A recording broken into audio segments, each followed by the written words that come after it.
मन के सच्चे, सारे जग की आंख के तारे। ये वो नन्हे फूल हैं जो भगवान को लगते प्यारे। फिर भी कुछ लोग बच्चों के साथ अच्छा व्यवहार नहीं करते। यह कहानी एक ऐसे ही घमंडी आदमी की है। एक बड़ा सा सुंदर बाग था। प्रतिदिन शाम को पाठशाला से लौटते समय बच्चे बाग में जाते और खेला करते थे। उसमें कोमल हरी घास, सुंदर फूल खिले रहते थे। उस बाग में अमरूद के बहुत से पेड़ थे जो वसंत ऋतु में सफेद कलियों से लहलहा उठते और गर्मी में फलों से लद जाते थे। उन पेड़ों पर बैठकर पक्षी इतना सुंदर गान करते कि बच्चे भी अपना खेल छोड़कर उसे सुनते थे। वह बाग एक घमंडी आदमी का था। वह घमंडी अपने एक मित्र के यहाँ गया था। जब वह लौटा तो उसने अपने बाग में बच्चों के झुंड को खेलते देखा। तुम लोग यहाँ क्या कर रहे हो? उसने चिल्लाकर कहा। बेचारे बच्चे डर कर भाग गए।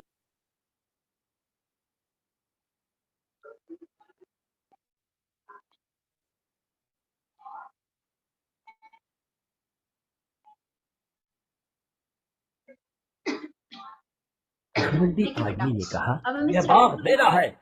मेरे बगीचे में मेरे अलावा कोई दूसरा पैर भी नहीं रख सकता। उसने बाग के चारों ओर एक और बाहर एक बोर्ड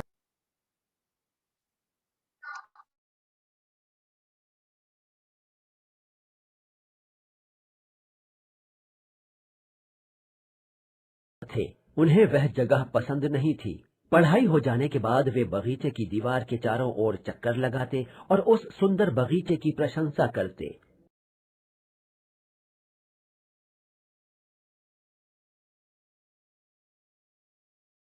सब जगह छोटे छोटे फूल खिल गए। पेड़ों पर चिड़ियां चहकने लगीं। लेकिन घमंडी आदमी के बगीचे में अभी तक शीतकाल ही बना हुआ था। उसके बाग में पक्षी न बसेरा करते न नाचते गाते। पौधे भी वहां फलना फूलना भूल गए। उस बाग में बर्फ और कोहरा था। दिन रात ठंडी हवा के झोंके उस बगीचे में लहरें मारते। फिर ओले भी पड़ने लगे।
जो बच्चे हैं उनके पास खेलने की जगह नहीं रही तो वो परेशान होने लगे।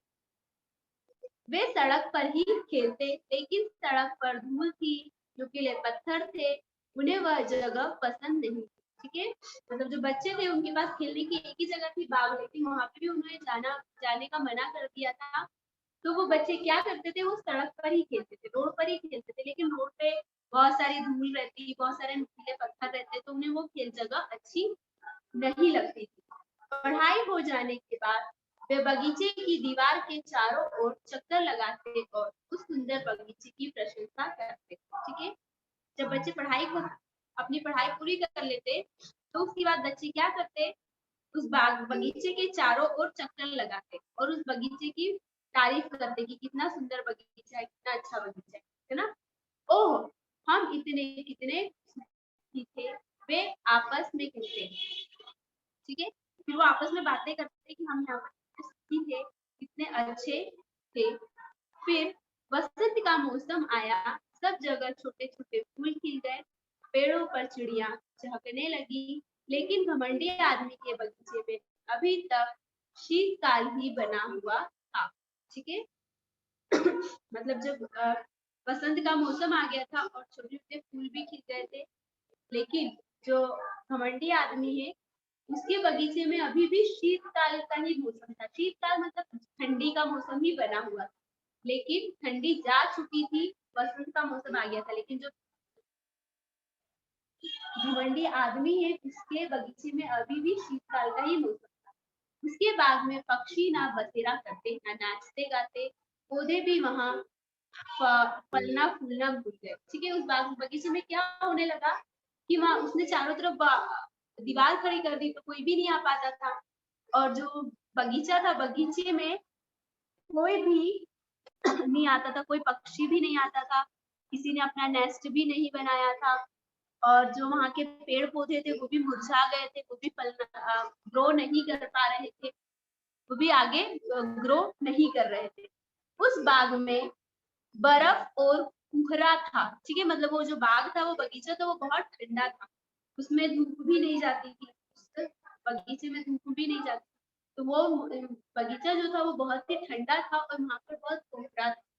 दिन रात ठंडी हवा के झोंके उस बगीचे में लहरें मारते, फिर ओले भी पड़ने लगे, सारा बगीचा तबाह हो गया। ठीक है, मतलब क्या हुआ, वो बगीचा बहुत ही ठंडा रहने लगा, तो उस बगीचे में ओले भी पड़ने लगे और जो बगीचा था वो पूरा खराब हो गया, तबाह हो गया, पूरा नष्ट हो गया था। सारे जो भी पेड़ थे, जो अमरूद के पेड़ थे, वो भी सारे पेड़ खराब हो गए थे। कुछ समझ में नहीं आता, वसंत अभी तक क्यों नहीं आया। अपने किले की एक खिड़की में खड़े होकर घमंडी आदमी ने कहा। ठीक है, घमंडी आदमी अपने किले, उसके घर के बाहर एक खिड़की देखिए, उसके घर के बाहर की एक खिड़की में घर के अंदर किले में उसके घर के किले घर पे खड़े होकर और एक खिड़की के पास खड़े होकर और बात बोल रहा था घमंडी आदमी कि कुछ समझ में नहीं आ रहा है, अभी तक वसंत का मौसम क्यों नहीं आया। ठीक है, अपने किले की खिड़की में खड़े होकर घमंडी आदमी ने कहा, अब तो ऋतु में बदलाव होना चाहिए, मतलब अब तो मौसम में बदलाव होना चाहिए, लेकिन ऋतु में कोई बदलाव नहीं हुआ, ना बसंत आया ना गर्मी। ठीक है, मतलब मौसम में कोई भी चेंज नहीं हुआ, ना बसंत आया और ना ही गर्मी का मौसम आया। एक दिन सवेरे अपने बिस्तर में पड़े पड़े घमंडी आदमी को एक मधुर संगीत सुनाई दिया। ठीक है, एक दिन क्या हुआ, वो बिस्तर में लेटा हुआ था और उसने सुना कि उसे एक मधुर आवाज, मतलब बहुत ही मीठी आवाज सुनाई। खिड़की के बाहर एक छोटी सी चिड़िया चहक रही थी। ठीक है, जो उसकी घर की खिड़की थी उसके बाहर एक छोटी सी चिड़िया थी, वो चिड़िया चहक रही, चींची चींची कर रही।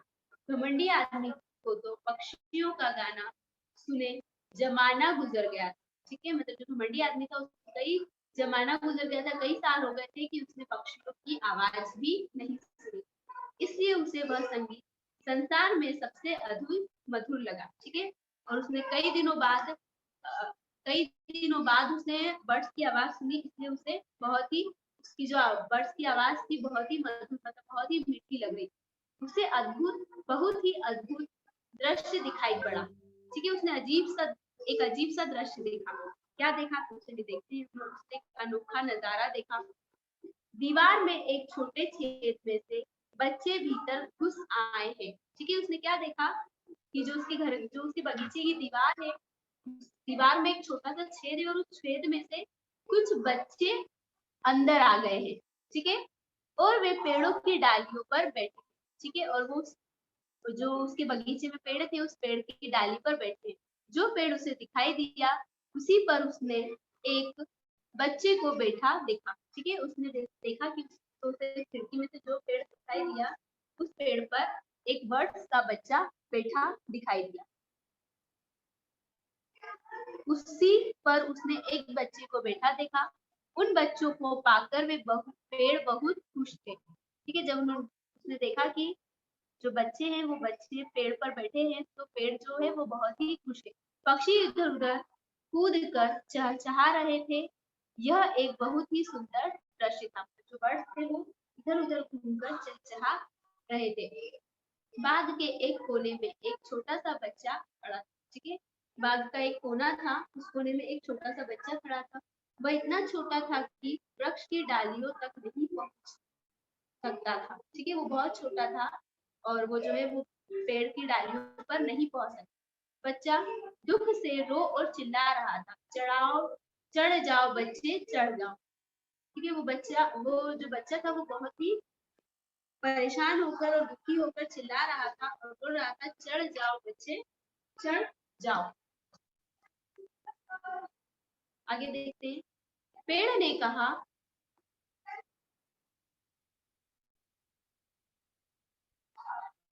पेड़ ने कहा और अपनी डालियां उसकी ओर झुका दी। ठीक है, पेड़ ने उस बच्चे को क्या कहा कि चढ़ जाओ बच्चे, चढ़ जाओ। और तो उसकी जो डालियां थी, जो स्टेम थी, उसने नीचे, पेड़ ने अपनी स्टेम को नीचे की तरफ झुका दिया। किंतु बच्चा इतना नन्हा था कि उन पर चढ़ नहीं सका। ठीक है, लेकिन बच्चा इतना छोटा था कि उस पेड़ पर नहीं चढ़ सका।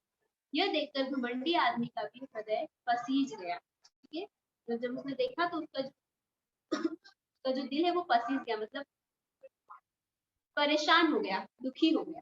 मैं भी कितना स्वार्थी हूँ, उसने कहा। ठीक है, घमंडी आदमी ने क्या कहा कि मैं भी कितना स्वार्थी हूँ। अब मुझे मालूम हुआ मेरे बाग में बसंत क्यों चला गया। ठीक है, अब मतलब उसने कहा कि मैं कितना स्वार्थी हूँ, अब मुझे पता चला कि मेरे बच्चे से बसंत क्यों चला गया। मैं उन नन्हे बच्चों को पेड़ की सबसे ऊपर की डाल पर बैठा दूंगा, इस दीवार को तुड़वा दूंगा और लंबे समय तक मेरा यह बाग बच्चों के खेलने के काम आए। ठीक है, उसने क्या कहा कि अब मैं क्या करूंगा, जो पेड़ की डालियां हैं, पेड़ की जो सबसे ऊंची डाली है उस पर उन बच्चों को खुद बिठा दूंगा और जो मैंने दीवार बनवा दी है वो दीवार को तुड़वा दूंगा और जो मेरा बगीचा है वो बच्चों के खेलने के लिए बहुत अच्छी जगह बन जाएगा और लंबे समय तक रहेगा। उसे अपने किए पर बहुत पछतावा हो रहा था। ठीक है, मतलब जो घमंडी आदमी था, घमंडी जो आदमी था,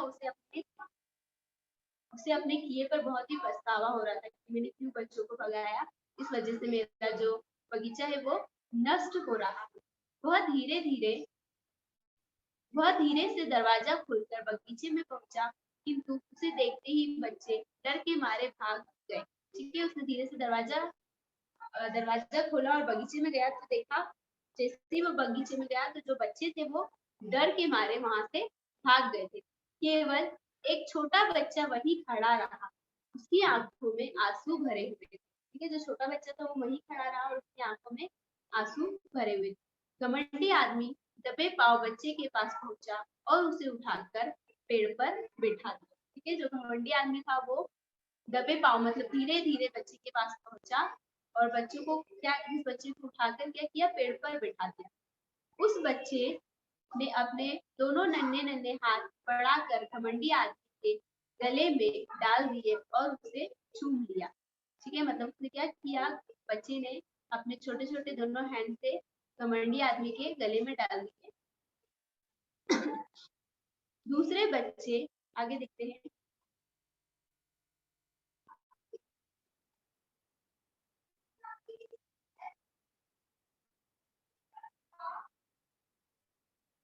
दूसरे बच्चे भी यह देखकर कि घमंडी आदमी अब बदल गया है, दौड़कर बगीचे में वापस आ गए। ठीक है, जब दूसरे बच्चों ने देखा कि उस घमंडी आदमी ने छोटे बच्चे को पेड़ पर बिठा दिया तो वो बच्चे भी, उन्हें लगा कि घमंडी आदमी बदल गया है और वो दौड़कर बगीचे में वापस आ गए। उन बच्चों के साथ ही वसंत लौट आया। ठीक है, जब वो बच्चे आए तो उस बगीचे में भी वसंत लौट आया। उस आदमी ने कहा, बच्चों, अब यह बाग तुम्हारा है, तुम खूब खेलो। ठीक है, बच्चों ने, उस घमंडी आदमी ने बच्चों से क्या कहा कि बेटा, बच्चों, अब जो ये बाग है वो तुम्हारा है, इसमें जितना चाहे खेल कूद सकते हो। फिर दो बच्चे रोज छुट्टी के बाद बाग में खेलने लगे। अब घमंडी कहने लगा, मेरे बाग में बहुत से सुंदर फूल हैं, लेकिन इनमें बहुत सुंदर फूल तो ये बच्चे ही थे। ठीक है, अब घमंडी आदमी ने क्या कहा कि मेरे बाग में बहुत ही सुंदर फूल है, लेकिन उनसे ज्यादा सुंदर, फूलों से ज्यादा सुंदर कौन है? वो बच्चे। ठीक है, तो इस कहानी से हमें क्या शिक्षा मिलती है? इस कहानी से हमें शिक्षा मिलती है कि हमें बच्चों से प्रेम करना चाहिए। वे सुंदर और कोमल फूलों जैसे होते हैं। बच्चों का सरल और मधुर व्यवहार घमंडी और कठोर आदमी को भी बदलकर विनीत और कोमल बना देता है। ठीक है, मतलब जो बच्चों का जो नेचर है, उस नेचर की वजह से ही जो घमंडी आदमी था वो उसका भी नेचर बदल गया था। ठीक है बेटा, यहाँ हमारी स्टोरी फिनिश होती है। अब जो स्टोरी की एक्सरसाइज है वो हम कल सॉल्व करेंगे। ठीक है, ठीक है बेटा, तो हम कल मिलते हैं। कल हम इस चैप्टर की एक्सरसाइज सॉल्व करेंगे। ठीक, बाय बेटा, बाय, सी यू टुमारो।